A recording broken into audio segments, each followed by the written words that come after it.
Happy New Year! Happy New Year, guys! It's the first of the... Kill me!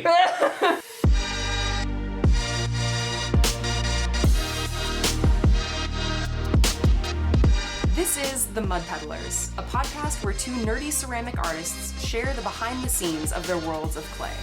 We're your hosts, Lindsey M Dillon. And I am Donte of Earth Nation.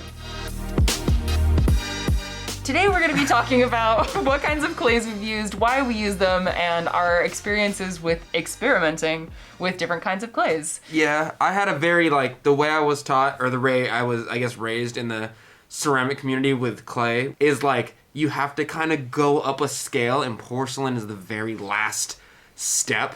But you find that, my teacher did that not because he thought I had to work up to porcelain, but more so that I wouldn't be spoiled. But we'll get into that. Yeah. So I guess, why are we talking about this in the first place, Donte? Tell me, I mean, I have some thoughts, of course. But tell me why you think, or what is it about the technical aspects of different clay bodies that our dear listeners will need to keep in mind in terms of, choosing a clay body and, why it's important in the first place? Well, feel is very much so a big decider in what clay you want to use.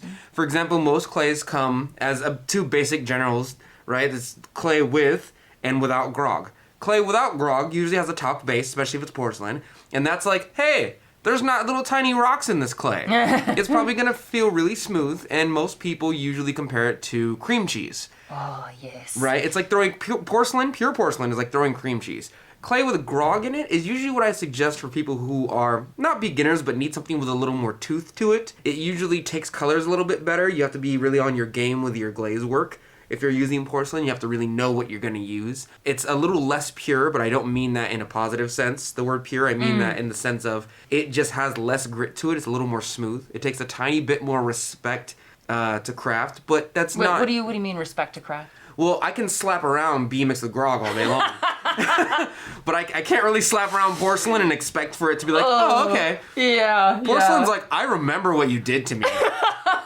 But B-Mix is I could take it. I got grog in me. Oh my god, yeah. Grog is essentially the potter word for little tiny, tiny rocks in your clay body. But think of it as building blocks, right? It just kind of helps your clay stick together as you work with it. Although in my experience, I noticed it absorbs a little more water, but by the time I'm done throwing at this level, I haven't used a lot of water anyway. Yeah. Right? Also, there's shrinkage rate. That definitely applies. Every single clay has a different shrinkage rate. You can find the shrinkage rates on digitalfire.com.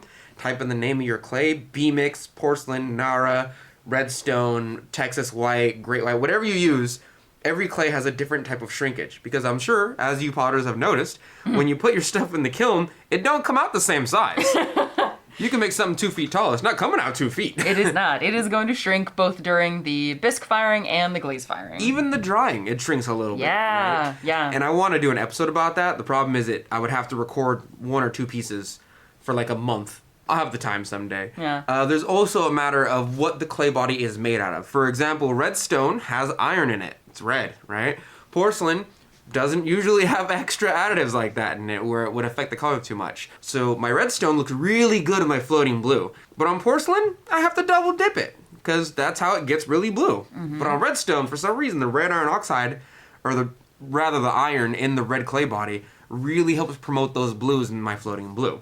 Huh, that's interesting, actually. Oh, yes. Whenever I get a batch of red, I use floating blue immediately. Yeah, it's great. And those are just think of all those factors, but for one clay body. Yes. You know what I mean? So we're going to talk about the experience that we've had with multiple clay bodies, Lindsey and I, today. And just to review for our dear listeners, so you covered why we're talking about clay bodies in the first place, are keeping in mind the feel, so essentially whether your clay has grog in it or not, right. And that affects many different things, but just in terms of what it actually feels like. So do you want to be throwing on the wheel with something that's going to be exfoliating your hands like crazy? Exactly, yeah. Or do you want to be, throwing with cream cheese or something in between? Not actual cream cheese, although people did do that for a hot second, I remember that. Yeah, you remember that on Instagram? Yeah! People would here's the thing, you can actually throw with cream cheese, and it looks very impressive until you're working with really pure porcelain. You're oh, it feels exactly the same. If you can't dip your chips in it. Yeah, you can't. I mean, you're not supposed to. Yeah, I mean, you could, but Anyway, okay, so we have the feel of the clay. We have the shrinkage rate, Yes. Which is essentially just how much your clay shrinks between the bisque firing and the glaze firing, and also as it's just drying before you even bisque fire it. Of course. And just adding to that, part of the reason that makes a difference is glazes are also made to fit different kinds of clays better. Yes. So if you have, like, for instance, I'll go into this a little bit more, but if you have a glaze that's made to fit a clay body that shrinks at a certain rate. If you change out that clay body and use the same glaze, that glaze may not exactly fit, because a glaze is a little bit like a glove fitting on a hand, I guess, to simplify it. I know exactly what you're talking about. Yeah. It's one of the things that troubled me for a good year is I had this Oribe glaze that wouldn't fit like any of my B-mix for some reason. And sooner or later, after asking so many people, all these theories came up on Facebook. Maybe it's this, maybe it's this, maybe you did the glaze recipe wrong. The gravity. One person was like, change your clay body. And I was like, all right. So I did, and it totally worked. It works better on Redstone, my Oribe glaze, than it does on B-mix with no grog. And that's purely because of I'm going to call it thermal expansion, although I feel like I'm using that term incorrectly. So far, what I've been taught by those crazy YouTubers out there is that clay and glaze, when they're heated up to a certain extent, you can kind of pretend they're both breathing, and they expand and contract, right? If they don't contract and expand at the same rate, much like the glove you were talking about, they tend to put stress on the glaze matrix, and that will in turn create little tiny cracks, which will also in turn make the clay body a little bit weaker. A lot of my Oribe glazes are a little bit more prone to cracking the body than they are the glaze itself.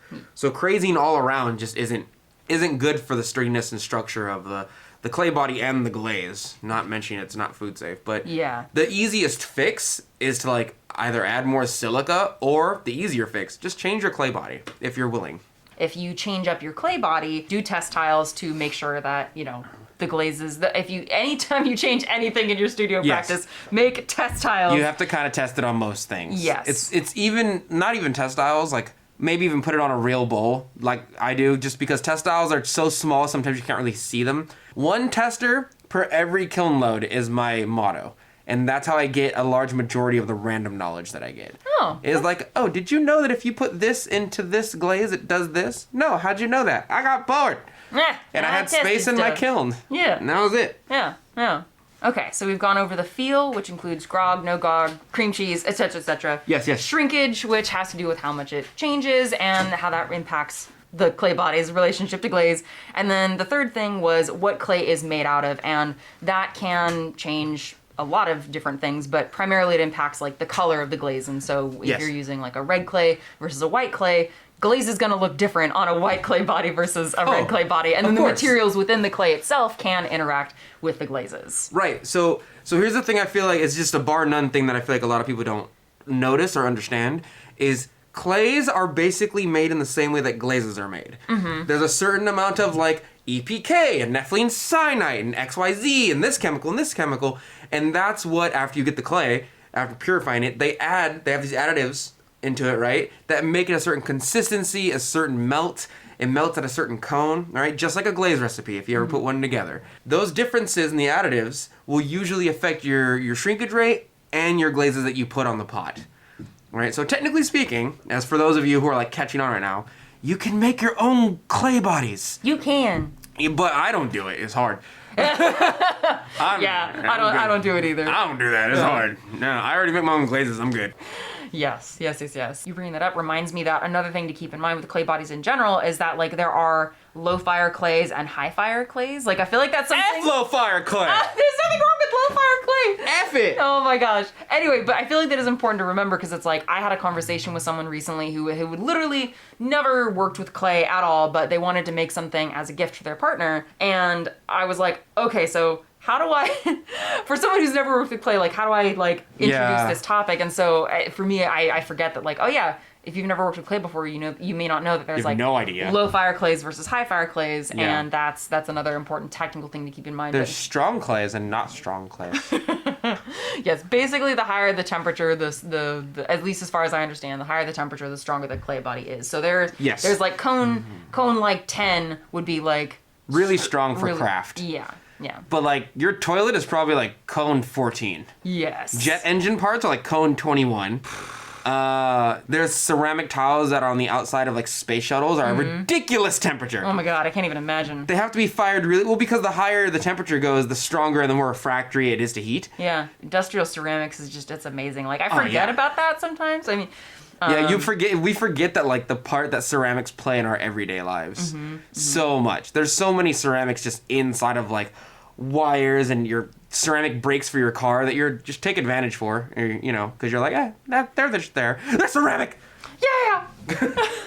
So what kind of clay did you start out with when you first started working with ceramics? When I was going to college for it, Yoshio Taylor started me out with this clay from the store on campus, which is automatically a bad thing in my book now. It's not necessarily a bad thing. I mean, my at Tac City we had B-Mix with grog and B-Mix, so it would be, to me now it's like buying clay from Hobby Lobby. The clay doesn't rotate out enough to get fresh clay every time. So half the time I go in there, I'm like, this is a really bad bag of clay. No one goes to Hobby Lobby for clay, and if they do, I don't know. Also, no one who cares about like rights should go to Hobby Lobby. Right, anyway. yeah, just, you know, not a fan of Hobby Lobby either, to be honest. Not so much. Anyway. For reasons that you can easily look up online yourself. Yes. So, yeah, I started with this clay called 811 Buff.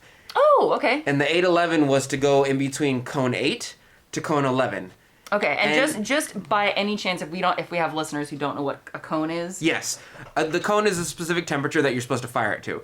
So if you get cone 5 B-Mix, that's its highest temperature it can go up to, or that it's supposed to go to actually, to be fully vitrified and all that, is cone 5. Yeah. Even though most of us take it over that into cone 6. Shh, Dante, no one's supposed to know that. There's a little bit of wiggle. To be honest, there's a little bit of wiggle room. Like, yeah. I buy cone 5 porcelain and then I fire it to cone 6 and it turns out fine every time. Yeah. I started off with 811 Buff, and then after I went from 811 Buff, I went to garbage clay. But that's because Yoshio had he was like, you're starting off with crap, and then you're working up to better clay. Huh. Wait, right? so what constituted garbage clay? Garbage clay was the recycled clay. Oh, okay. Like on my live cast, whenever I go, this is garbage clay, by the way. Or whenever I do a YouTube video and I go, this is garbage clay. Yeah. What I mean is it's a bunch of different clays of the same cone mixed together. Oh, okay. And I have no idea what it's going to come out as because they're different ratios every time. Okay. But I refuse to waste clay. So, what about you? What'd you start off with?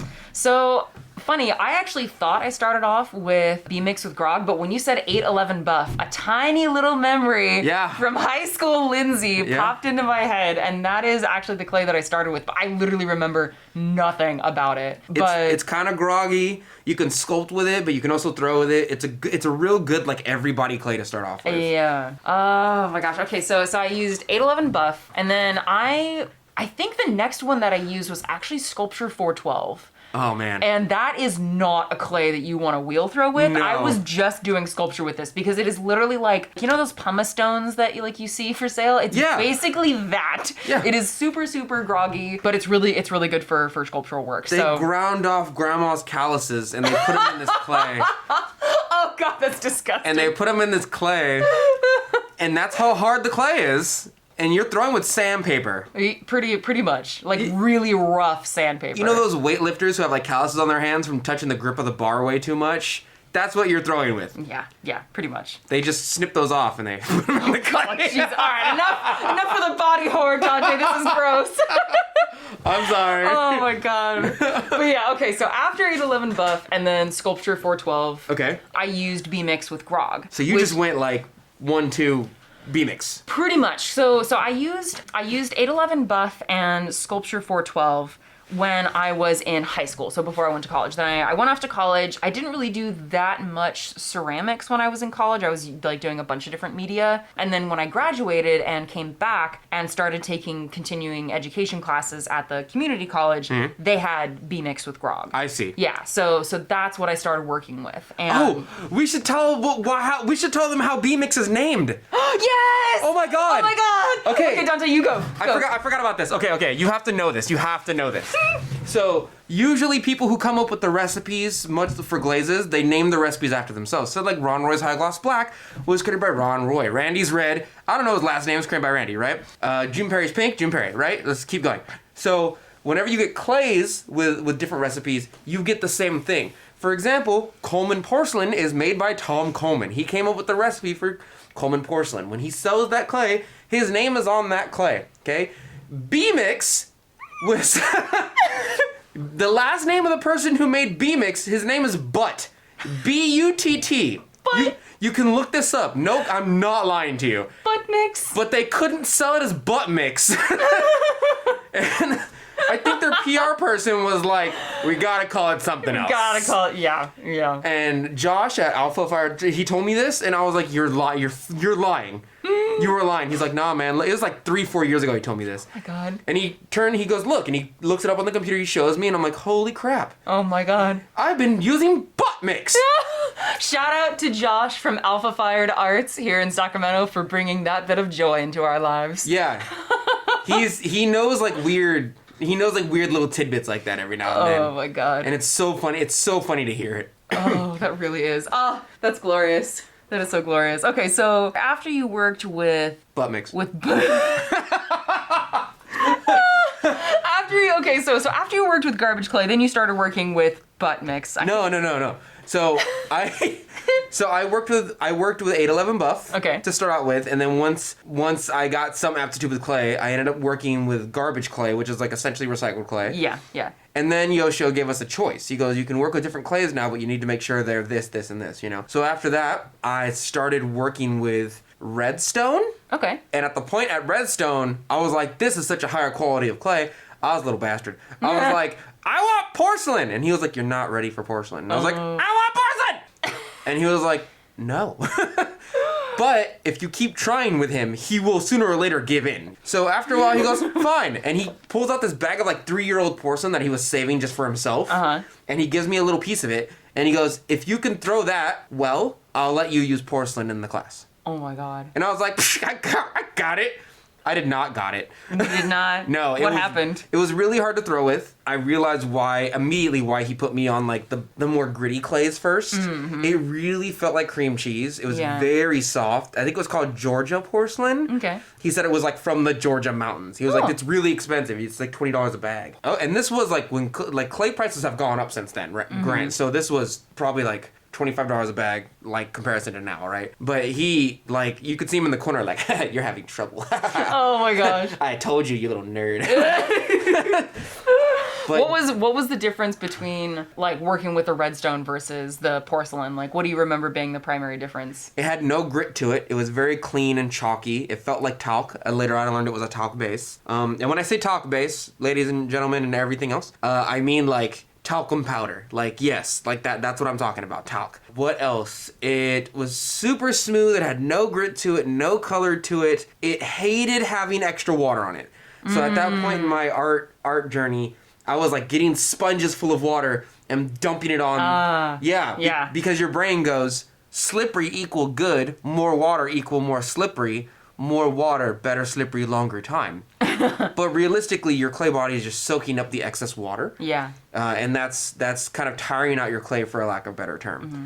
What you want to do is you want to use the least amount of water you can to get the most hydroplane. But that's another story. I think that's a fairly important thing to consider, though, is that different kinds of clays absorb water and can deal with water differently as you're throwing with it on the wheel. Yeah. Grog generally takes more water, but handles it better. As for porcelain, usually rejects water.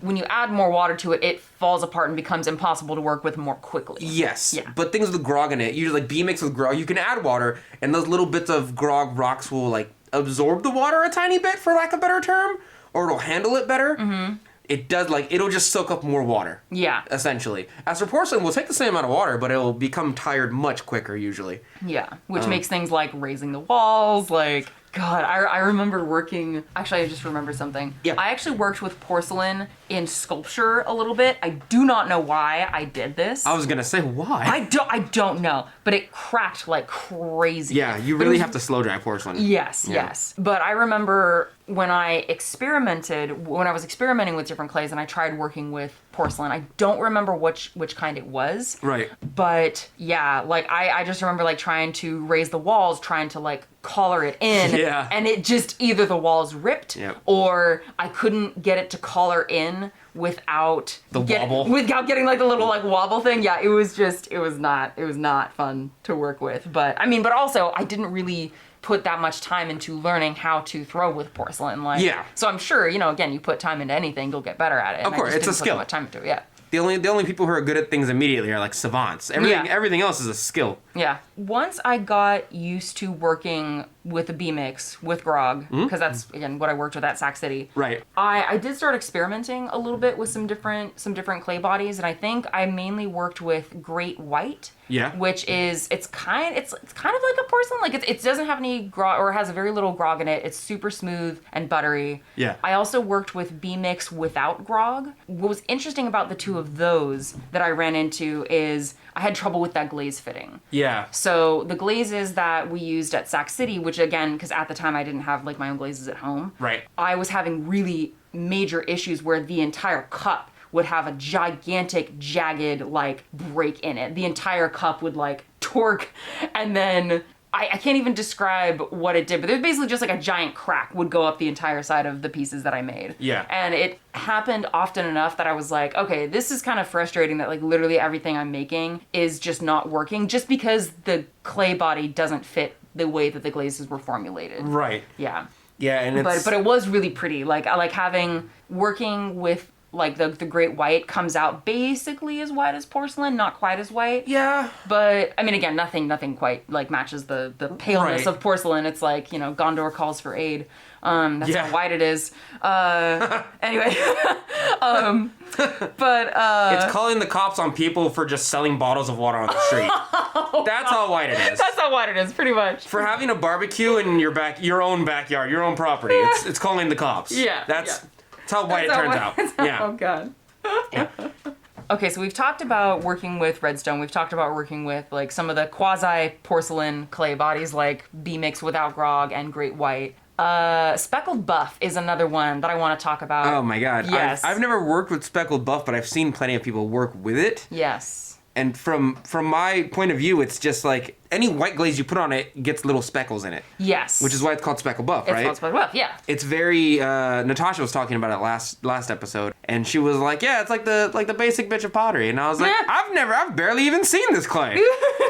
But now when I see it, I'm like, I get why people would want that. You can still see the dots and the, you know. That's definitely what drew it to me when I first started working with it, is that it's just that, again, if all you've ever worked with up to that point is just like matte clay bodies, like, you know, B-mix with grog, having a clay body like, oh, once it comes out of the glaze firing, it has this different kind of visual texture. It's like, it's like discovering this whole new thing for the first time. And so it's really exciting. Right. And I feel like since when I first started working with it, like 7+ years ago, something like that, it wasn't as popular, I feel like, within our visual culture. But now I feel like, you know, you see that style a lot more where it's like kind of organic shape, speckled buff clay, or if not that specific clay, like a clay body that has speckles in it, and then a white glaze. I feel like that aesthetic language has become much more popular in the last like few years. Yeah, it's the same reason why Tenmuku Gold is so popular as a glaze. It's like, oh, I still see specks in it. It's pretty. Hey, pretty. It is nice. And I say that without any judgment, like, attached to that, because again, it's like... How dare you like things with your eyes?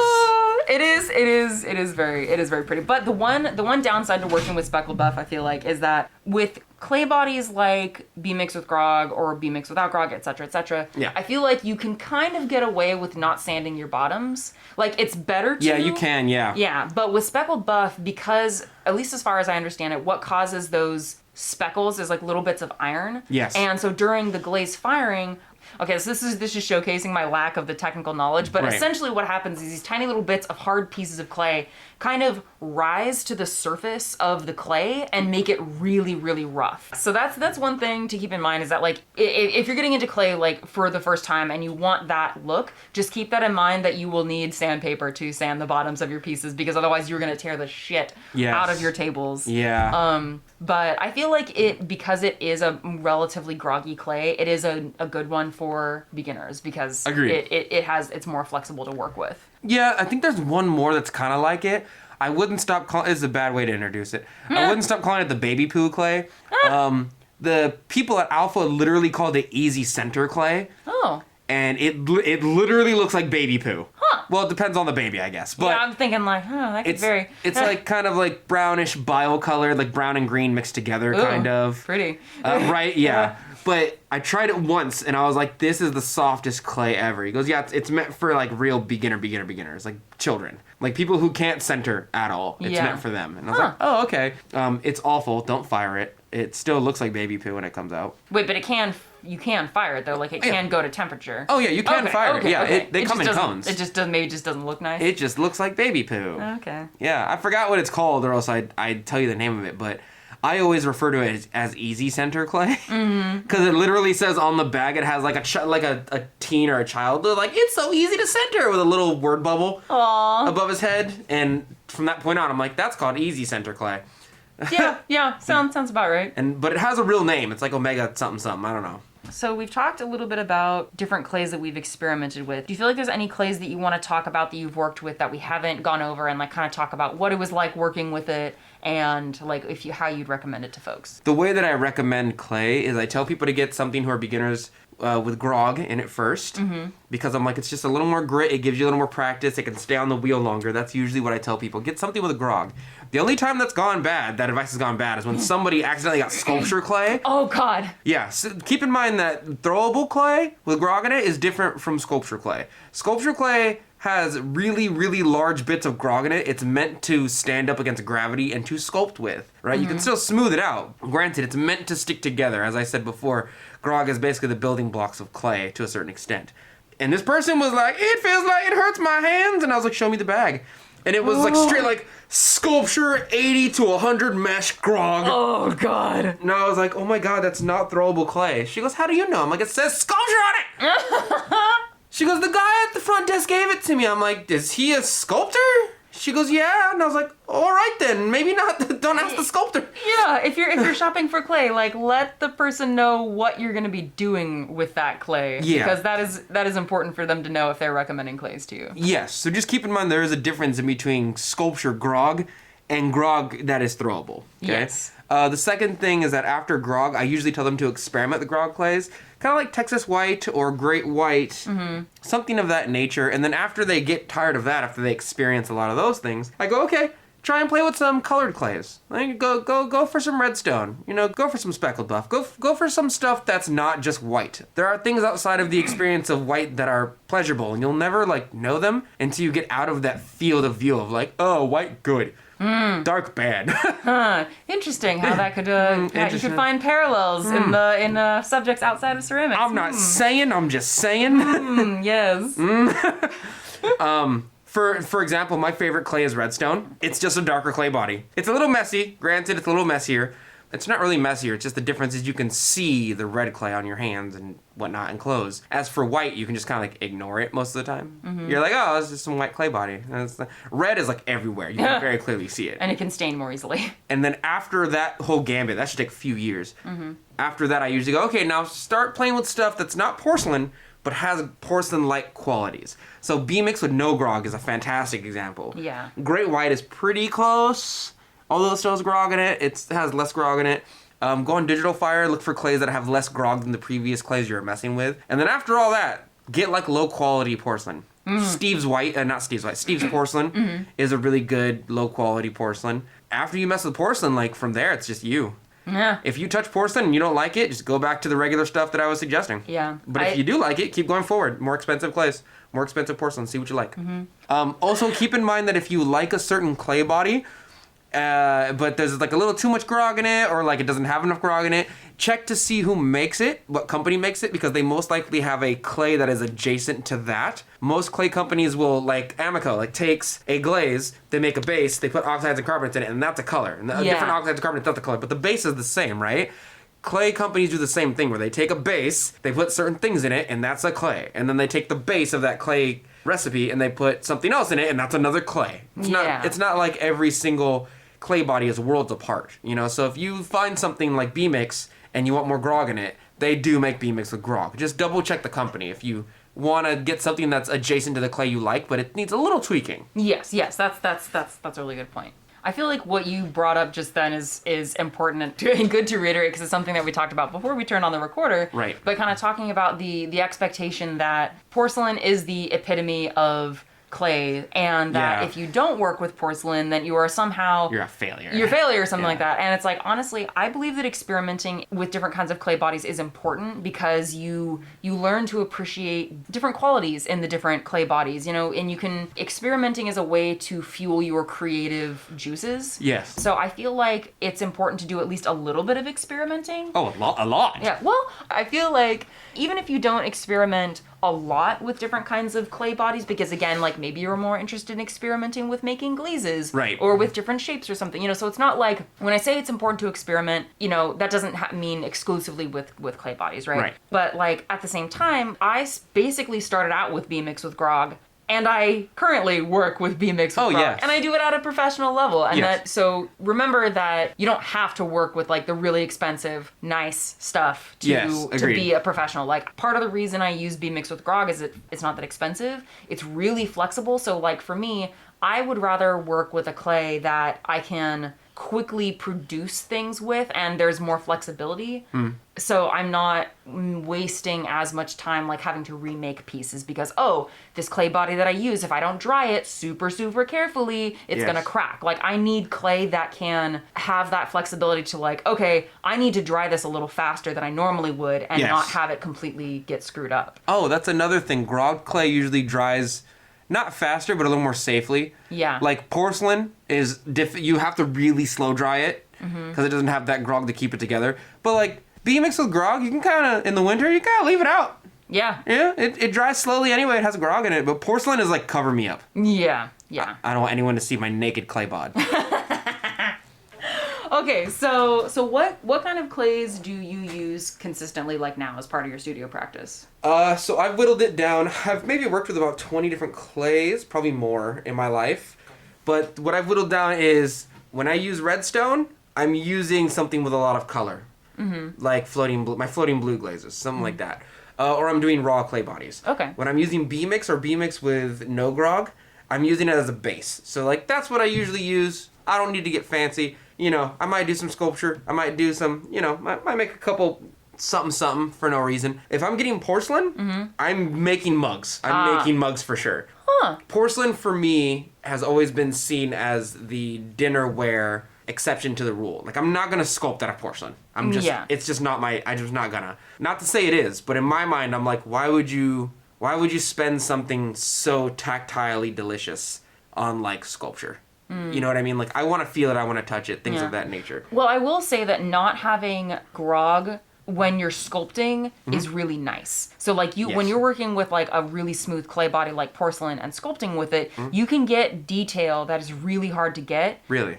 Because normally sculpture clay bodies have grog in them, right? If you're trying to get a detail on an eye and you're trying to get a smooth line, and then all of a sudden you hit a rock, and that rock tears out and screws up the line, that's frustrating. But there are other kinds of clays that they're not porcelain, but they're still really smooth and actually made to be sculpted with. I see. That are really smooth. So you can get that kind of detail, but you're not necessarily using porcelain. But I see. But that's the advantage of having a really, really smooth clay body when you're sculpting. I see. I've never experienced that. I have no idea. But like, honestly, well, let me think. Steve's White was the porcelain I used for a while. Now it's Nara.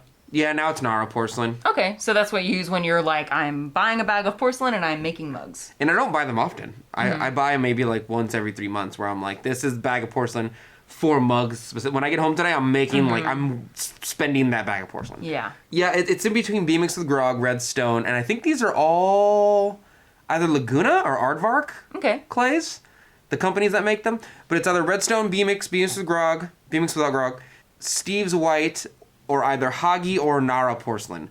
I'm pretty sure at the moment, Steve's White? I'm sorry, Steve's porcelain. Okay. Yeah, I was like, I think it's these other before. Okay. Steve's White is a low fire clay. It just fires out white, but it looks gray when you see the bag. Okay. Steve's porcelain is white and fires white. You're right. Okay. But I'm very rarely using white clay bodies for like traditional stuff. It's very rare that I make like a Japanese tea bowl out of porcelain. it's not a thing I do. Okay. It's not like there's a reason behind it. It's just not something I do. Yeah. Most of my bowls are made from B-Mix, but like my redstone stuff is like, I'm making stuff for me. Oh. I'm making a mug with a Destiny symbol on it. It's gonna be raw work. I'm only gonna glaze the rim, you know? Stuff like that. How about you? What do you... So you're B-Mix now. Yeah, I'm pretty much all B-Mix. Like, Do you ever go for no grog? I don't. Again, just because I... Lindsey said, F B-Mix and no grog. I like it okay. It's just that, again, like... She said she hates it. I did not, Donte. B-Mix with grog is out just fine. But no, I think, again, just like for when I'm making work that is like not my sculptural work, when I'm making something that's for, you know, my mugs, the things that I produce at a higher level, like it's just easier for me to have a flexible clay body that can deal with the bullshit that I throw at it. And also, I order like 1,000 pounds of it a year. Yeah, it keeps pretty well in that bag. It does, yeah. Like being able to put in a big order like that, actually it's cheaper the higher amounts that you buy. So it saves me a little bit of money. And then what I'll usually do, like if you turn around for our dear listeners in the studio, off to the side of my big ass boxes of B-Mixed with grog. Oh, that's a little quick boy. Yeah, I got a couple others. So I usually buy like maybe 200 pounds or something like that of the redstone, because it's just, again, it's like I don't use it that often, but it is fun to, like, recently I thought I'd like to start experimenting with it a bit again. Oh, yes. So for my functional work, I use B-Mix with grog. For my sculptural work, I use B-Mix paper clay, which I love. It is amazing. Right. So a lot of the times, like, you know, you say paper clay to folks and people think like, oh, it's like air dry stuff. No. This is like paper clay that you still put into the kiln, you still fire it. Literally, it's just B-Mix that has paper pulp added to it. Instead of like grog. I think it might still have grog in it. I don't know for sure. I see. But what the paper does, it's kind of like grog, but like plus 10 strength. And it and it basically it provides a lot more internal structure, so that when I'm working in thin, delicate, you know, arms and tentacles and stuff that I like to make, not that I've actually never made something with tentacles. Anyway, when I'm making really thin pieces, the paper provides a stronger internal like structure, and it makes it easier to work with, and not have to have as many like outside supports to hold up the sculpture, whatever I'm making. So that's primarily what I use. That was an old trick I learned at Alpha, where before I knew about paper clay, because I don't really sculpt that much, and when I do, it's usually like decorational stuff for pots, where like I like make sculptures on top of pots.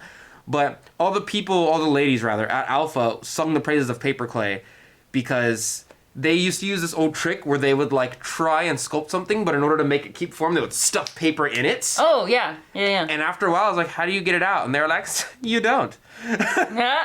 And I was like, what? They go, it's just going to burn off in the kiln. And that amazed me. I was like, you can put paper in the kiln? Mm-hmm. And they're like, yeah, it creates a little smoke, but it burns off. It's organic. So, you know, well, it goes away. You get your piece back. It just dies, essentially, in the piece. Mm-hmm. And that blew my mind, that you can, like, put paper in the kiln and it, like, everything is fine. Yeah. Because you put salt in your kiln and you're done for it. It ruins your elements over time. But paper, it's fine. It's good.